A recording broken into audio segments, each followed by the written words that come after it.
Hello, everyone, and welcome to another episode of Uplifting Impact, the podcast. I'm Deanna Singh, the Chief Change Agent with Uplifting Impact, and I'm so excited to be hosting all of you today as we dive deeper into our journey on how to make our workplaces more inclusive.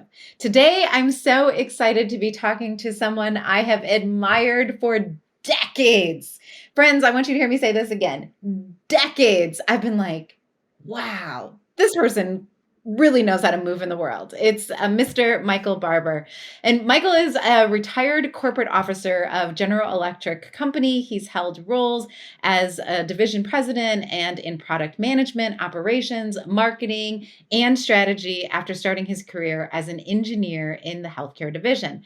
He also was the chief diversity officer of GE from 2020 until his retirement in 2022.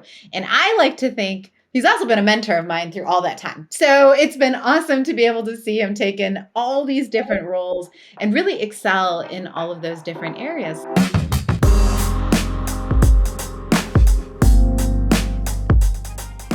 So, Michael, welcome to the show. We're excited to have you. Deanna, thanks so much for having me. Looking forward to the conversation. Absolutely. And I have to also give one other piece of Michael's bio here. He also shared it as a fun fact.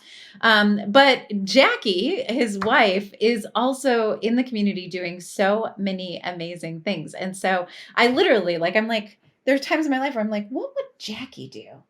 Okay, I'm going to do that. What would Michael do? Okay, I'm going to do that. So today you're going to get to hear from him, and I think vicariously also learn, some of the things that the two of them share together. So really excited to have you here. Fantastic. Yes, as you know, Jackie is the force of nature for this. Awesome. So one of the things that I thought would be really kind of cool to talk about is what you're doing right now, and really like how you've been feeling since retirement, because I think a lot of us are in the depths of this work and doing it on a daily basis. So I'm just curious, can we start with how has life changed now that you are in this phase of what you're doing? I am thoroughly enjoying retirement. I tell people I miss the team. Everyone always says you miss the team. You do miss the people, but the grind of the work and all those kind of things, and it's for the rest who are left behind, and they're doing a great job. So I'm enjoying myself, doing some things, reading, doing some traveling, reconnecting with some friends and the like, and then serving on a couple of corporate boards. So awesome. And one of the things you did too, so I also want to publicly thank you for this, was writing a review on the back of Actions Speak Louder. So I know for a fact he's reading books because he read that book and gave such amazing feedback. I think the last changes I made were because of things that you pointed out, Michael, that you added as commentary. So thank you for that. Anything I can do to help, always willing to do that. That's awesome. So you became the Chief Diversity Officer in 2020. And I think of all the times to kind of start in that role, that was an intense time, right? We were in the middle of the pandemic. There was this movement for social justice and racial justice. I'm curious, how you felt about coming into you'd been doing this work again in all the capacities that you were in for many, many years. But how did it feel taking on that role at that moment? And for us also, GE was going through a transition. We had a new CEO that had come in a couple of years before that, and he asked me to step into the role as a chief diversity officer. And he really wanted to make it a business imperative versus business leaders sort of looking to the HR team and saying, okay, whenever there's a question around diversity, you look to those and they'll take care of it for me. And so along with the George Floyd and the racial reckoning that you talked about, not just in the US, but around the world, he really wanted to ingrain this in a different way in the company. And so that's what we set out to do, is to really make it something that was within the fabric of the things that we did. And how did it, I guess, feel? Because that's that's so many things that are moving pieces, but it's also kind of helping with a mind shift, right? Because not everybody is thinking about it even now, right? Is thinking about this as a strategic initiative versus something that sits over here on the side, is just a program, nice to have. What did it feel like to be kind of charged with that responsibility? Well, at that time, the awareness piece was there. It was on the evening news every night, and so that piece made it easy from that perspective to get people's ear. People, it was all about getting uncomfortable at that point in time and having these kinds of conversations. So it wasn't a problem opening any door or having people answer the phone when they saw a call from me or get on a meeting with me. So that time made some of that easier, quite honestly. But it also made it that I think people were more willing to listen than they may have in the past. And so for me, I wanted to make sure that we seized on that opportunity to make sure that it wasn't just, is it a movement or a moment? It was going to be more than a moment because it was the start of a conversation, but it definitely wasn't the end. And do you, feel that, like, movement I love that. It has to be a movement, not a moment, and that's some of the what we've been trying to express to people too, that this isn't something that you just do, "Oh, we did it. We're done. We're inclusive. Boom, boom, boom. Goodbye." That this has to be something that really does track over time. Are you still feeling that movement kind of, from the boards that you sit on, from the work that you're doing and the colleagues that you have?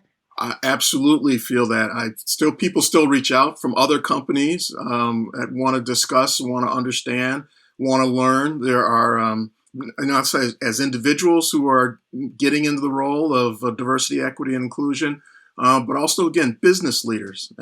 This is what it really takes. The leader of the business has to feel that this is something worthwhile, something important, and then, quite honestly, books like yours, which are not just talking about things, but can provide a set of actionable steps and activities and processes that can get ingrained because that's what businesses run on. They know how to run process. They want to get growth. They want to attract new customers. They want to get more profitable. They put responsibility. Somebody's responsible for it. Accountability on the team. And then they put some type of process in place. And so for DEI, we put those same things in place. You'll get that sustained long-term results that you want to have. And so having a book like yours, which can give them practical things that they can do, is so very important. Well, thank you very much for that. I do really appreciate it. And I see it, right? Like when you're thinking about something from a strategic standpoint, that's how you really ingrain it in the culture of the organization. And at its core, that's what diversity, equity, and inclusion is. We are trying to change the culture of an organization. And you can't do that unless you are having the conversations around strategy. So that to me, is just like a yes, when we don't see that, then, like, that's the biggest red flag. If you're not thinking about this from a strategic standpoint, you're gonna run into so many different problems because people are gonna get tired, it's gonna get deprioritized, you're not gonna see the impact of it, so then people will say, "Why are we doing this? There's no impact. I can't see anything happening," because it wasn't embedded in the right spot. That's right. And for me, especially in their diversity, equity, and inclusion are actually unique, have unique attributes. Each of them have different things that have to be done. And when we would talk about inclusion, I would talk to we just have to build high performing teams. We want an Right. environment where there's going to be a high performing teams where business results are going to get better. And if you look at the kind of descriptors you have for high performance team, everybody with a shared goal, they trust each other, they feel safe bringing up new ideas, and you look at what you want in an inclusive environment, they're very much the same. And so for me, when people start talking about, well, diverse teams do better, it's no, high performing teams do better. If you have a high performing environment, and then you work on diversity and making sure you have a variety of ideas, because that's going to drive innovation. That's going to give you new thoughts, new ideas, new things to change because you have a diversity of people that are working a part of it. That's when things start really happening. And so, it's not just, okay, I want to hire some more people, or I'm going to promote this person, I'm going to have this woman run this division. No, you have to have an inclusive environment and build high performing teams. And again, hopefully, nobody in business is going to say, no, no, no, I don't want a high performing team. We're doing just fine as we are. So for me, that's what I've seen in my career. That's what I did: build high performing teams and make sure those teams are diverse and everybody's respected and their ideas are valued. Yeah, and that's at the end of the day, that's what I try to help people understand. This isn't something that's brand new. The sector in and of itself, if you look at like how different sectors come into place and academia and all of that, it is still relatively new, right? It's growing in what kind of resources and tools and things that we're building. That's super exciting. But a lot of what we're talking about is grounded in basic leadership skills. It's grounded in how we build those teams. So even though the way that we're talking about it and the language that we can use about and the tools are growing, a lot of the fundamentals of what we're sharing are really about leadership and leadership development. If you aren't an inclusive leader, you are not a good leader. There's no there's no way to have one without the other. That's right. That's right. And many companies talk about our people are our greatest assets, how important employees are. And as you're saying, it is about the culture and it's manifest. How does that really manifest itself? Now, the piece around making sure they're diverse. And diversity is not just in a pocket of one department or one layer in the organization, but all the way through the executive ranks, all the way through the senior leadership team to the board. Every aspect of that being diverse and taking specific actionable steps to make sure that that happens and that there's a pipeline. That's real work, right? Yeah. Just like being an inclusive leader and growing your leadership skills is real work. That side is real work as well. And both things have to really come together. Yeah. So I do have another question here. So one of the things that we really stress and one of the things we really try hard to help people understand is that what you're doing has to be more than just superficial, right? It can't just kind of sit at the we're saying a lot of nice things. Thus the title of the book, Actions Speak Louder. Like we're saying the right things. We got the right bumper stickers out and we, put the right flag up or do whatever it is, that it can't just be there. It has to really be much more than just surface level. And so I'm curious, how have you ensured that as you've worked through the different spaces that you've run and being the chief diversity officer? How do you move it from superficial to actual? It really starts with what the business wants to achieve. So one of the things I would do, I would talk to the different business leaders who somebody's running the aircraft engines business or the healthcare business or the power business and say, talk to me about what you want to, where are you at in your business cycle? Because you're at different parts of the business cycle. What do you really want to achieve over the next 12 to 18 months? Let's talk about talent management. How do you think about your team? How you're growing your team? Are you becoming more global? And then get into, okay, what does it mean from a leadership growth perspective? What does it mean from a diversity perspective? And just like any other business imperative that you're trying to improve, how are you going to gauge progress? What is it that you're going to do to make sure that you're getting better? You wouldn't just say, team, we're going to go and we're going to grow profits in Europe by 50%. See you in 12 months. Right? You're going to have mechanisms. You're going to have a way to make sure that those things are happening. Put those same kinds of things in place around diversity and inclusion. You can look at representation, but we went through and we actually said, how do you map out someone's career? How do you make sure people are moving through and getting those opportunities? In different companies, you might, who's getting the bubble assignment? Who's making the presentation to the CEO? Who's talking to the customers? And in each of those elements, is the team diverse? How is that happening? Who's making the decisions to who should be? And if it's not today, okay, what are you going to do to make sure somebody's ready the next time around? Maybe the next time you're going to talk to the customer base and it's all white men doing it. Okay, the next time in 3 months, we want to have a female and a person of color. Who are the people? How are you going to grow them? Who's going to mentor them? Who's going to sponsor them to make sure these things are happening? So building it into the normal operating structures of the business and things that have to get done and making sure each one of those has a level of diversity and inclusion built into that. That's going to make it, and again, I'll hop on a couple times, how are you going to measure progress? There's nothing that gets done in business where you don't measure progress if you really want to make it better. And I think that that's so interesting, right? Because first of all, I just want to point out a couple of things that you said here. You just gave us a list, and I'm going to ask our team to literally write out that list because that should be somebody's not full checklist, but that should definitely be like how you're starting this conversation. Where are you trying to go? What does that look like? Help me understand so that we can figure out what your plan is going to be in order to achieve this. Because I can't just tell you, be more inclusive. Goodbye. We'll see you in 6 months. See how you did, right? If I haven't defined and helped you understand how that fits into what you're already doing. But also, if we haven't defined what the success looks like, what are those success metrics? I'm curious if maybe, because this is a place where people get stuck, right? And they're always like, Deanna, tell me, how do I measure whether or not I'm becoming more inclusive? And they hate it. I could see it on their face. I could see the frustration and anger on their face. And I think I would have it if I was on the other end asking the question. But I always say, it depends. Because I know that there's this long list of things, right, that you just went through so wonderfully, of questions that you got to ask in order to define that. I can't come in with no knowledge of what you're trying to achieve and help you set metrics. That doesn't make any sense. But I am curious, are there metrics that you've seen that have been really consistent kind of across divisions or across time, that have helped people like structure what they should be measuring? It is, there's the metrics around representation again. Do you have women and people in color in the organization at the different levels, and mid-level managers, executives, et cetera, and keeping that in front of people and being transparent about it, and how are you going to move the needle? What are you doing to increase your pipeline, right? Everyone says, how do you bring people in? But really thinking about the hiring process and map it out. How do you write the job spec? Because there's studies that have been done around the words that you put in the job spec can attract someone, or someone will stay away from it. So how do you do that? How do you make sure the interview team is diverse?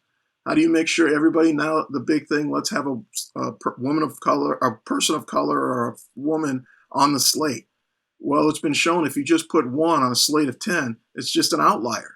You need Right. multiple ones. The slate should be balanced. And then the interview team should be balanced. Do you have a rubric to make sure that the interview team is asking a set of questions where their responses that people give, that they can be, you can discuss it as a team, and it's not just somebody coming, well, I think they don't have enough executive presence. What does that mean, right? How do you break that down? And you need to make sure that you can have that discussion of the interview team, and you can have a very rich discussion about the candidate, and the candidate being able to do the job that you want to put them in.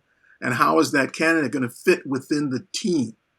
Right? And so you don't want, again, you want to have a team of complementary skills, complementary backgrounds, complementary. So sometimes the slate might be more women because you don't have any, and you want to make sure you get that perspective. And so having one or two or three, all 10, right? To make sure Yeah. that your team, because at the end of the day, it's how do you balance your team, and not just this whole thing, I want the best fit for this job. There's so many times where multiple people can do the job. You want to make sure that how they're going to contribute and make your team better, and not just think about that specific job or specific role. And one So thing I just want to call out in what you just shared is that so many of those metrics are actually not metrics on outcome, they're metrics on process. And that I think is important because, of course, we want to look at the outcomes. We want to see what the results are. Are you actually achieving what you set out to achieve? But there also has to be some accountability in what does the process look like? If I keep doing the same thing, I can't expect different results. that's So right. if I'm Something measuring some of my process standpoints, then that's how I'm going to be able to see whether or not what I'm trying is even working, right? Like, so I love that. That's awesome. and you have to and look down, especially if you, again, the output metric of how many women or people of color at the executive ranks. Well, what's the pipeline, and or do you have people who are coming through? And if not, what are you going to do about that? How are you going to make sure you have mentorship programs? How are you going to make sure somebody's going to get sponsored? For me, and this is, you and I've talked about this, every senior leader in the organization has to think that they are a sponsor, that they Right. are supposed to be sponsoring people. And if they don't have people of color or women as part of their network that they can sponsor, they're not doing their company, they're doing a disservice to their company. And for me, Yes. they're not doing part of their job, because part of their job has to be leadership development such that the company continue to grow and thrive. And so they have to be willing and have in their network women and people of color that they can sponsor, put their political capital behind, to say this person, yes, you should hire them into the job that you have to do this. They're going to be so great for you. And if they're not doing that, then they have to go figure out and spend time to go do that, because otherwise they're doing a disservice to the company. So I think that's a call to action to everybody who's listening. Who are you sponsoring? And if you're not sponsoring, you better do your homework because it is time to make sure that you have somebody that you're sponsoring. One of the things that I try to do is not just even in my company, but also outside of my company, right? We think about some of these opportunities, and so many of them on a weekly basis, somebody is calling me to ask about an executive role. I'm looking for this. I need this. What's right?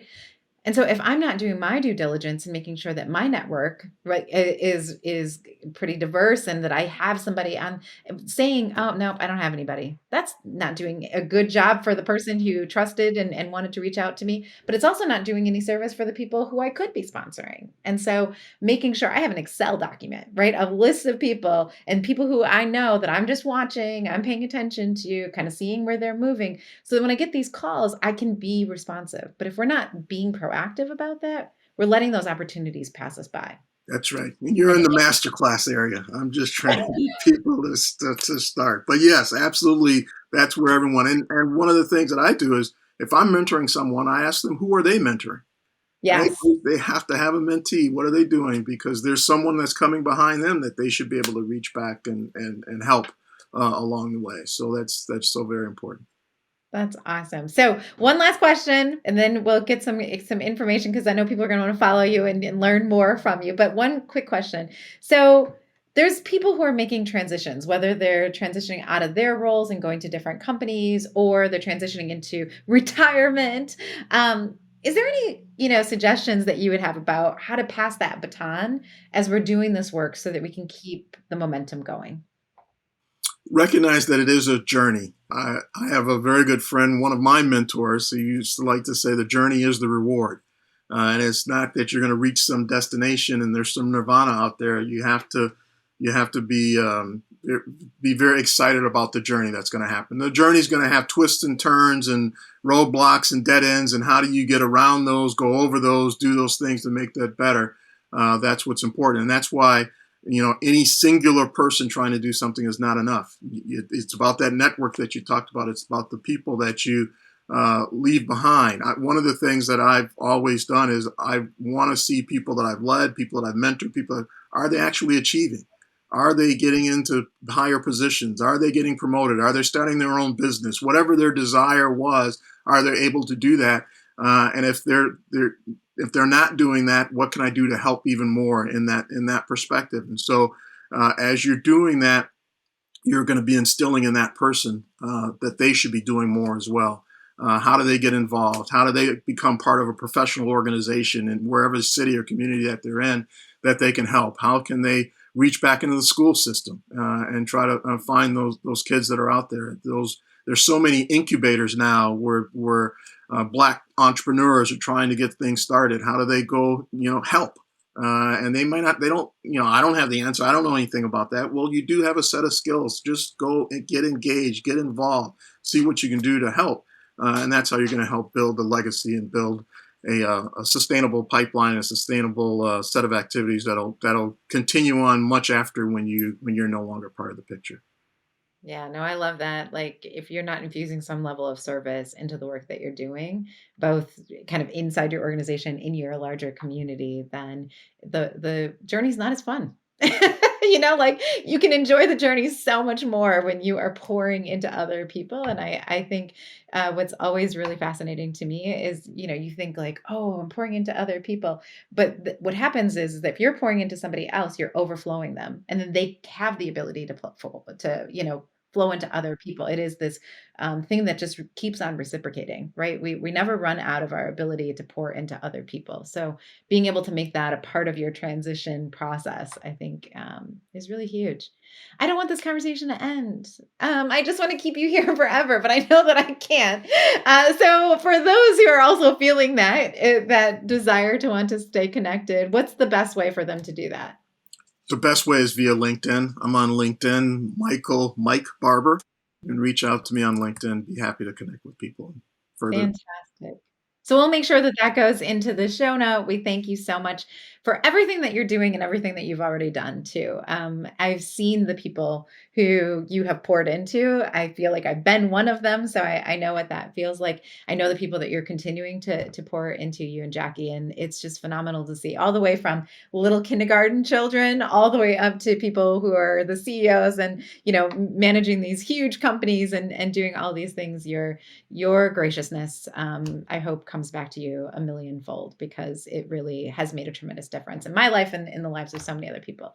And to all of our listeners, because they got a chance to get some of that too.